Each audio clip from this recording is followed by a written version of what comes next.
Welcome everybody to today's Times Sports Media Day for 2025. I am Times Sports Editor Bill Murphy, joined here with my wonderful staff writer David Friedlander. Today we're going to be speaking with each of the 11 high school football programs in Hall County about the upcoming season, which is just a couple weeks away now. But before we get started, we want to thank our wonderful sponsors for making this year's event possible. Those are Northeast Georgia Health Systems, Jackson EMC, along with Shane's Rib Shack and Southern Baked Pie. We're now joined by third-year Lakeview Academy coach Lee Coleman. Last year, the Lions finished 9-2 and made the first round of the GIAA AAA state playoffs. Coach Coleman, thanks for joining us today. First of all, start out. Tell us who you brought with you this year. Thanks for having us today, Bill. Right now I have junior linebacker, running back, Riker Kohler. I have senior wide receiver, safety, Nason Dorsey. I have senior quarterback, DB, and Kearg Birch. And I have sophomore running back, linebacker, Christian Dykes. Tell me about the anticipation this year, because last year didn't end the way you wanted it to, but you got a lot of experience back this year. So last year, like you said, I left the sour taste in our mouths. But one thing I just wrote to Jeff Hart today, and actually sent the two-day thing with him. He asked the question about the 9-2. The two losses we had last year was a Final Four team and a state championship team. And so that allowed us to know this offseason we had to get to work, understanding that we were in both games and we have the opportunity to win those games. And so that put a lot of not pressure, but excitement and energetic, and one of those things that help us this year, this offseason. We got a goal to reach, and that goal is to win championships, whether it's region, whether it's a state championship, but we know the things we have to do to get to that level. Guys, I'll throw this one down to you. What does it feel like coming into a summer out there all this time together, knowing that you want to take it to the next level? Honestly, just being able to go out there and compete against each other. And us four, we all been there last year. We all went through it, so we all understand our assignments and our roles and what we need to do to make it to the next level. So I feel like just pushing each other each and every day. I feel like just competing with each other, going hard every day, because we all play both ways, and we don't got that many. So we know we gotta strap up and play. Just come ready to play hard. Like Nashon said, we don't have that many, but our chemistry's real good. Our returning players, we got a real close bond, and we compete and get better every day. So,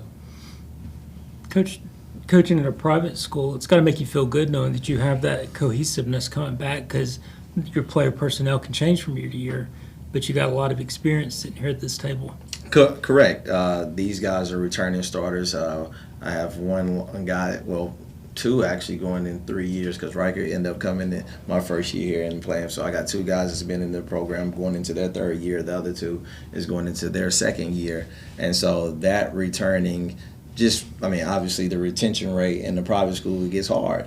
And so to have guys returning is a beautiful thing. They saw it. They've got to experience the football level, the level of competition. They know what I expect. And so to have that chemistry to come back has been great, because our dynamic this year is honestly is different. We have 25 kids, which is the most I've ever had since I've been here, but 19 of those guys are freshmen and sophomores, so it's like we're extremely young. However, I have a lot of returning guys coming back for year 2 to year 3. That's going to make this season exciting. To your point about the size of the roster here, I know we talked a little bit about that, particularly when you mentioned two of the teams that beat you are probably from South Georgia. Those are pretty much larger rosters here. So how important is conditioning, therefore, with guys like this? I know you got a lot of athleticism, so talk to the conditioning program that you guys have implemented. The conditioning is one of those things that I always tell my guys there's no excuses for a win or a loss because you're out of shape. Our saying is that fatigue makes a coward of us all, so you can control how you feel when it's time to condition. And so that comes to what we have to implement to get you to that level, and then what are you putting out of it to get to that level. But to your point, we had a paddock camp, Piedmont FCA paddock camp, right. And that is the gauntlet that shows us, all right, we got to get in shape. And two of these guys that are here said, Coach, walking down the hill, we're about to get ready to go play. You have to run us more at practice. you don't hear teenage guys saying run us more at practice. But it's that mindset, it's that belief. They understand we have to play special teams, we have to play offense, we have to play defense. But I don't want to feel this way, so challenge us more at practice so that we can get to that level of conditioning to where it don't matter if they have 60. They put 11 on the field, and every time I touch the field, we'll be ready to play. Right. Any of you guys have thoughts on that? Pretty much like what he said. We already knew coming in that we was going to have to get in shape because we already know we all play both sides of the ball, so we all been there, we've done it, so we already understand. It's really just us taking care of our bodies after practice and what we do after practice. Right. Gets us to that next level and being able to keep that conditioning. And Coach Coleman, how nice is it to have the centerpiece of your offense back? He's been there for a long time for you. What does Kiara bring to the field? When you go into a year, and I think this speaks to every coach, if you got a 3-year starter at the quarterback position, it makes you feel pretty good about yourself. We healthy right now. We got the quarterback coming back. Guys a region player of the year. So I try to downplay it. He's okay, but no, it's a really big piece for us. And to have that going into it makes you feel so much more confident. Like I say, I got 25 guys and 19 freshmen and sophomores and new quarterback, but I do have that senior quarterback coming in that's been in the system for going into his 3rd year. He knows what I expect. I can put a lot this year on him, and to be able to lead that, to see the growth from sophomore year to now is pretty incredible to witness and watch. And talk about what Christian brings to the field with that running game dynamic. Oh, and then to Christian Dykes, last year we got I teetered with him a little bit, just get him on the field to people get to see that dynamic. But now going into sophomore year to see the offseason that he's had with the speed and the power that he'll bring coming along with Riker when it comes to running the football, I feel confident to come in and say I have the best 2 running backs in the county. And what they bring to the table. If you watch them in the offseason, you watch how they carry themselves, you watch the classroom, then you see it on the field. And then when you talk to them as people, it's like, there's no better 2 than I have right there in Christian Dykes and Riker Kohler. To that point, Christian, you speak to your comfort level. How much more confident are you this year as a sophomore? I'm sure things, particularly the speed of the varsity game, had to be pretty new to you last year. For me, it was pretty new. I was, at the beginning of the year, I would take things and I just go and think I could just bounce outside. But I learned a lot last year, and it really taught me a lot. So coming into this year, my confidence is high, and I'm just ready to compete and get after it. And Coach, who are some other players that might not be sitting at this table right now, but you're looking for big things out of in 25? That's a great question, and it starts off when we talk about my center. In order for him to get the football, I got my rising sophomore in Landon Beasley. Just the snaps. I always tell him, we preach every day. To have a guy coming back that's a sophomore that started for a year as a freshman coming back to be the centerpiece of that. And then offensively, I do have one at the table because we lost Junior Thompson, but I do have Nashawn Dorsey as a rising senior that had a really good season last year. So the roles to fill the shoes. I don't like to say, fill the shoes, you got a big role. It's just be the best version of you. And then with the young guys that's not here, Kiari's younger brother and Makai Birch, he's a rising sophomore. That's a really good football player, offensively and defensively. And then Nolan Idle is a guy from our middle school the past 2 years. He's been by far the best player middle school wise.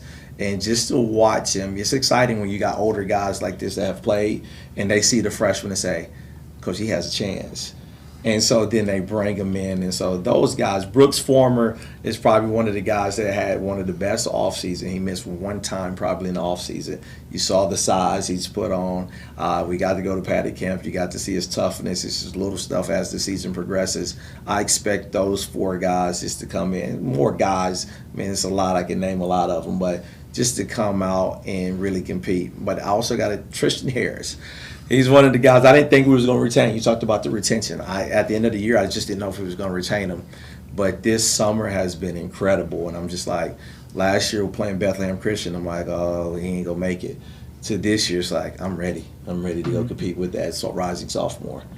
And guys, I'll throw this question to you. I've always been impressed with the environment for football at Lakeview Academy. What makes it so special playing there? Like I said, the environment, we don't have the biggest stadium, but it's all close together. So, you get the fans going, your sideline going. It's a lot of noise, and it just it's a good environment. I feel like something that like makes it the environment just better is we see the kids throughout the school like all day, every day. So when the kids come to the games and they get to watch you play and they already know your name and they know who you are, so they're screaming, they're engaged in the game instead of out playing and do something else. Yeah, another thing like that, yeah, just helping out in the community and being with the young kids every day at school. I mean, it means a lot to them when we go in their classrooms with them and play football and they come out and watch us and meet their families and things like that, yeah. Piggybacking off of what they're saying, I feel like we build strong relationships with them. Like we had a summer camp for the kids, and I feel like I know all their names, built a good relationship with them, and just seeing them, I feel like it makes the intensity, brings it up, and everybody just being there together. It's like we might be small, but it's like we're all a big family in the end. Well, Coach Coleman, you brought a great group with you here today. I know there's a lot of excitement for Lakeview football in 2025. The Lions open the season August 15th against Lanier Christian. Fans also keep an eye out for our print preview edition with stories on each of the 11 teams in Hall County. And also follow us online at GainesvilleTimes.com for more coverage of high school football and all high school sports. Thank you very much.